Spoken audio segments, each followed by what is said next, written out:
Qaamni saalaasaa baay'ee xiqqoodha. Akkanani bare miti.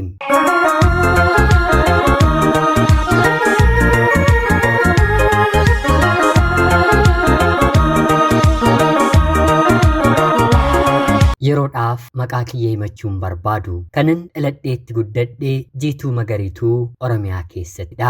Barnoota kiyyallee kutaa tokkoo kaasee haga kutaa 9ffaatti seeraan baradheera. Haa ta'uutii garuu kutaa 9 gaheen kutaa 9 irraatii gara 10tti darbuun baay'ee natti ulfaatee barnoota kutaa 9ffaa keessa waggaa 3 kufee. Hiriyoonni koo ana waliin barachaa turan gara mooraa yuunivarsiitii yeroo deeman ani kanaan booda umrii koo barnoota keessatti gubuu hin barbaadu jedheen si'a 3ffaa kutaa 9ffaa kufeen barnoonni yoo didde dubartiif heerumni jira jedheen gaa'ela barbaaddachuu eegalee. Jireenyi dubartiidhaaf bareedina yookiin immoo bifa kan qabaatu yoo ta'e akkanumaan lafaa fudhachuu ni dandeessi. Akka dhiiraa dubartiif baay'ee dhiphachuun hin barbaachisu. Kan qixaa'e kan bilchaate kan hojjetametti carraan yookiin immoo hireen dubartii ni geessa. Anillee baay'ee bareedduu deemtuu ija dargaggoota hedduu keessatti dubartii ijoollumaatiin seenteen ture. Barnoota kiyyattillee cimtuu akka ani hin taaneef dhiibbaa kan narratti uume ati bar bifa qabdaa maalsaa dhiphatta isa jedhanii hiriyoonni koo dubartoonni natti haasa'aniini. Kanaanillee duute yoo ta'e malee diyaaspooraati malee nama naannoo keenyaatti gonkumaa hin heerumiinii jedhanii kan na gorsanis hin dhibamanii. Anis maarree kaayyoon koo bakka gaariitti heerumoo turus haa ta'uutii garuu yeroo sanatti diyaaspooraa miti namumti hojjetaa mootummaallee gaa'elaadhaaf ana bira dhufeeru hin jiru. Kanaaf immoo sababa kan natti ta'e baduu durbummaa kiyyaa mana barnootaatti. Barsiisaa barnoota keemistirii baratu baay'een si jaalladhe naan jedhee biirootti na waamee anis fedha godheefiin biiroo keessatti waliin ciisne yeroo kabeeja kiyya fudhatu sagalee baduu iyya durbummaa yeroon dhageessisutti barsiisonnii fi barattoonni mana barumsaa maaltu maal ta'e jedhanii balbala yeroo nutti banan anii fi barsiisaan kun qullaa qabamne narratti beekamee jaarsa meeqaan anis gara barnoota kootti innis gara hojii isaatti deebi'ee fedhii kiyyaan waan na tureef hin haalleeni. Fedhii kiyya miti otoon jedheera ta'ee innis hojii isaarraa ari'ama anarratti illee dhiibbaan uumamuu ni danda'a. Kabaja durbummaa kiyyaa eenyutu akka balleesse waan beekamuuf dhiirri magaala keenyaa fedhii isaaf malee ulfina gaa'ilaatiif kan na barbaadu hagas maratti hin turre. Dhugaa ta'ee miti sobnumti haasa'umiyyuu jireenya dubartii irratti hagam akka inni dhiibbaa akka inni qabu hedduun keessan ni beektu. Barsiisaan sunis sin fuudhanaan jedhee waggaa 2 guutuu erga natti taphatee booda hiriyaama koo na waliin mana barnootaa ooltee galtu fuudhee gaa'ela waliin dhaabbatee jiraachuu jalqabe. Dirqiidhaan na fuudhii hin jedhamu mitire yeroo sanaatiif barnootatti hin fufee inaaffaan haalonni tokko tokko qalbii koo tuqaa turani. Maqaa hedduu isa sirriin taanis baadheen magaalaan dhaladhe keessatti hagan kutaa 9ffaa si'a 3 kufuuttiin ture. Si'a 3 ergan kufee booda gaa'elli na barbaachisa jedheen magaaluma kanarraallee fagaachuu waan hin barbaadeef dargaggeessa magaaluma kana keessaa na fuudhee badu itti heerumuuf barbaachuun eegalee. Oolees otoon buliin biyya biraatii hojii kaafteeriyaa keessatti qacaramee kan hojjetu barnoota isaallee ijoollummaatti addaan kan kute maatii irraa badee ogummaa hojii kaaffee baarreestaa kan qabu dargaggeessi tokko dhufee yoo tole naan jette si fudheen bakka hin jiraadhu si jiraachisaa hojiillee siif hin argaa ati bareedduudha naan jedhee anis heerumuurra darbee hojiillee siif hin arga naan jedheera waan na ta'eef xiqqoomaafillee arraba koo jalan buusne tole na fudhuutii biyya jiraattu na jiraachisin jedheeni na fudhatee magaala jiraatu na jiraachisuu eegalee hin haalle yookiin immoo hin sobne bakkuma ofii hojjetu keessatti na qacarsiisee hangan hojii barutti gorduuba keessa meeshaa dhiquudhaan tajaajiluu yookiin immoo hojjechuun jalqabee. Kan na rakkisu afaan ture afaan baruudhaaf hedduus natti hin fudhanne.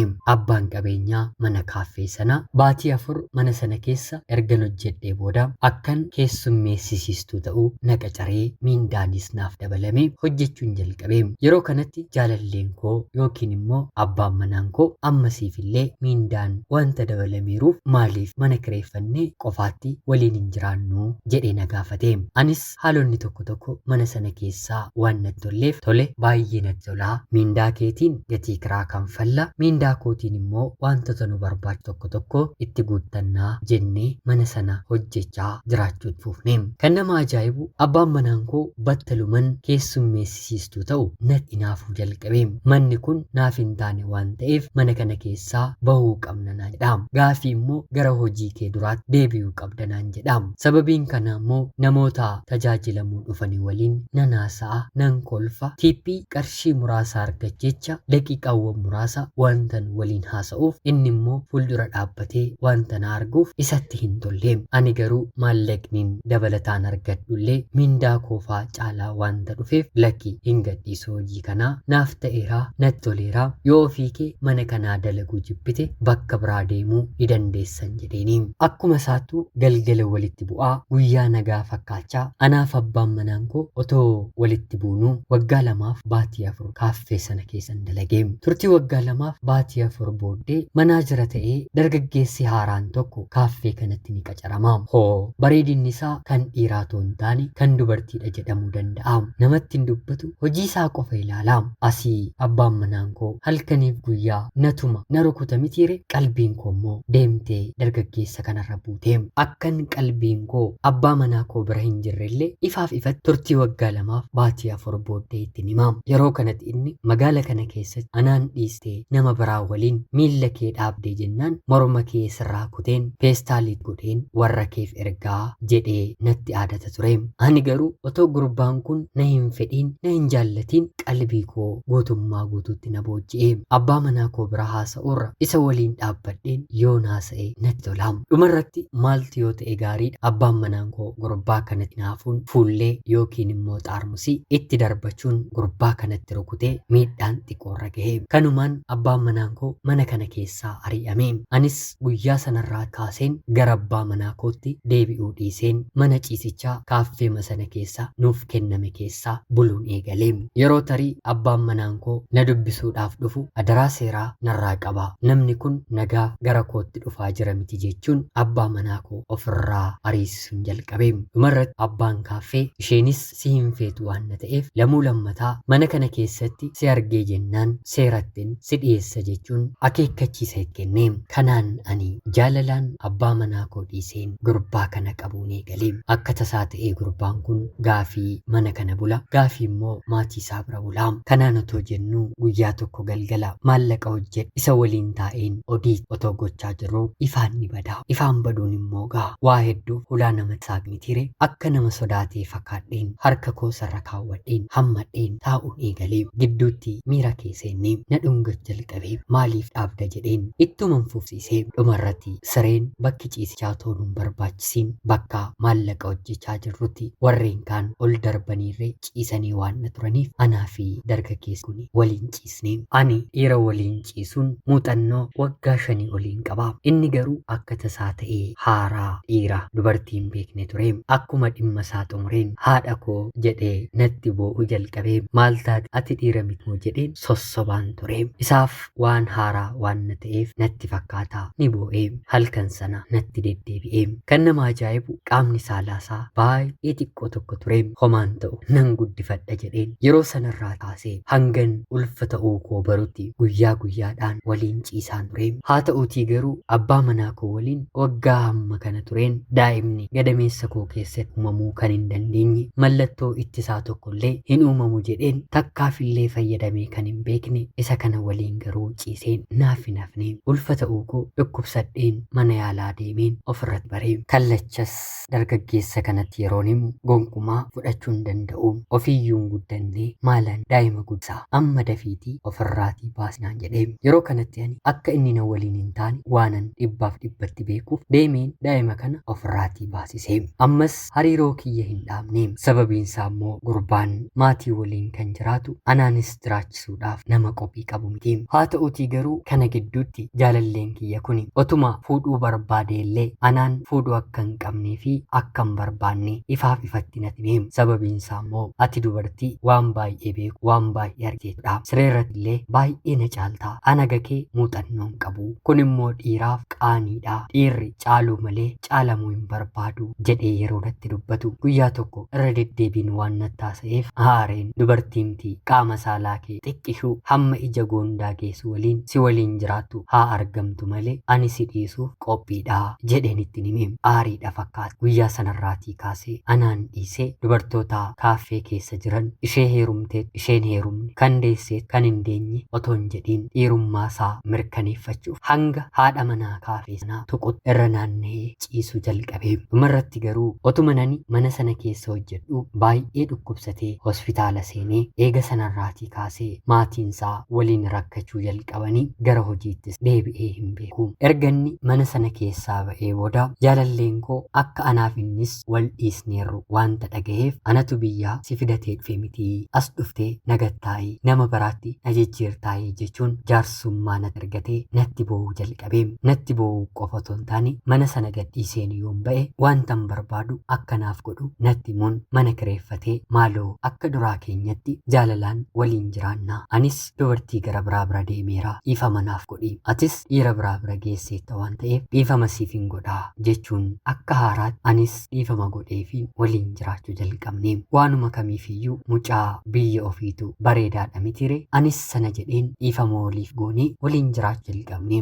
Silaa ilmi dhiiraa haaloo namatti baha mitire inni kuni garuu warqee naaf ta'uu jalqabe. Hojiiyyuu ati dhaabi mana taa'i ofii kiyya hojjedheen si jiraachisa jechuun akka nani hojii dhaabuuf illee na kadhachaa ture. Haa ta'uutii garuu dideen waliin jiraachaa waggaa tokko turre. Haa ta'uutii garuu kana keessatti gaa'ela dhaatii kan dur anaan alatii dubartii biraa bira gahee hin beekne maqaansaa bakka fedhetti ka'uu jalqabe. Yeroo garaa garaatti walitti buuna na sossobee ofitti na araarfata. Booddee irratti garuu naaf dahuu qabdaa jaarsas gara maatii keetti nan ergaa jedhee na gaafata. Anis gammadeen tole ergaa jedheen ergisiisa. Jaarsi ergamee wanti barbaachisu guutamee haadha manaaf abbaa manaa ta'uun keenyis beekamee waliin jiraachuna. Sanaan booddee na ulfeesse nan ulfaa'eefi guyyaas torbanis baatiis lakkaawwachuun jalqabee gara naannoo baatii 6 yeroon guutu hojii hojjechuu wanta natti faateef addaan hin kutee. Sanaan ergan addaan kutee booda obboleettii koo biyya jirtu akkan fidadhuuf naaf eeyyamee